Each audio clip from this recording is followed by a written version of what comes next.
कहते हैं कि सांप का काटा पानी भी नहीं मांगता और अगर जहर कोबरा का हो तो पल दो पल की कहानी होती है। कुछ साल पहले की बात है। छत्तीसगढ़ के मेरूगढ़ का रहने वाला मान सिंह रोजाना ही की तरह अपने खेत में काम कर रहा था, लेकिन उसे क्या पता था कि उसी खेत में मौत बनकर एक कोबरा वह घूम रहा था। काम के विधानी में उसका हाथ कोबरा को छू गया और कोबरा ने उसे डस लिया। डस कर जाते कोबरा को देखकर मान सिंह को अपनी जिंदगी दूर जाती दिखाई दी। गांव वाले मान सिंह को लेकर किसी अस्पताल की ओर न जाकर उसे पास के कत्था गांव में बने बिरतिया बाबा के मंदिर की ओर लेकर चल दिए। लेकिन आप लोग सोच रहे होंगे कि इस विज्ञान के युग में कैसे सर्पदंश वाले व्यक्ति को एक मंदिर लाया गया। मंदिर में कैसे कोई मरता हुआ इंसान जहर से बच सकता है?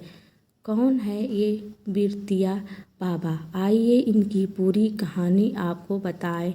माना जाता है कि आज से 100 साल पहले कैथा गांव में एक किसान रहता था जिसका नाम बिरतिया था।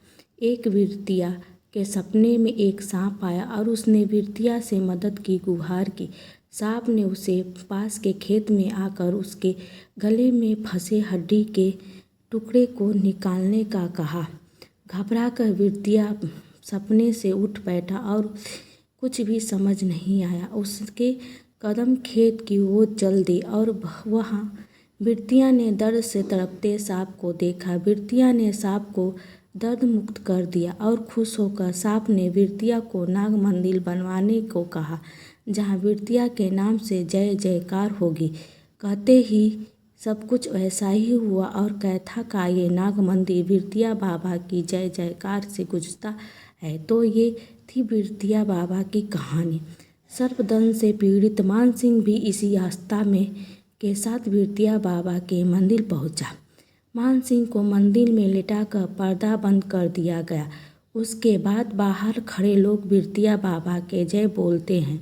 माना जाता है कि जयकारा जितना तेज होता है, मरीज उतना ही जल्दी ठीक हो जाता है।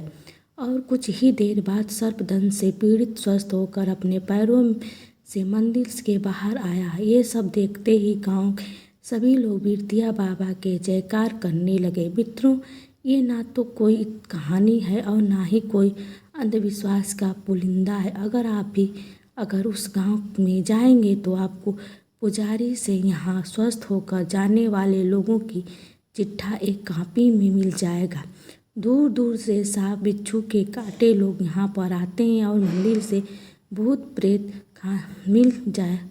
खाने से वे स्वस्थ हो जाते हैं। यहाँ एक साल में 900 से भी ज़्यादा ऐसे केस आते हैं, लेकिन एक ही इंसान की मौत यहाँ पर दर्ज नहीं है। न केवल इंसान बल्कि सांप बिच्छू के काटे जानवर को भी यहाँ लाया जाता है। यह तक कि यहाँ इस गांव के स्थानीय डॉक्टर भी इस चमत्कार को देखकर हैरान हो जाते हैं। ये कोई दैवीय चमत्कार है या मनोविज्ञान का सच है? दोस्तों, ये कहानी आपको कैसी लगी? इस कहानी से सीख क्या मिली? कमेंट में बॉक्स में कमेंट करिएगा और कहानी अच्छी लगे तो लाइक, चैनल को सब्सक्राइब अवश्य करिएगा।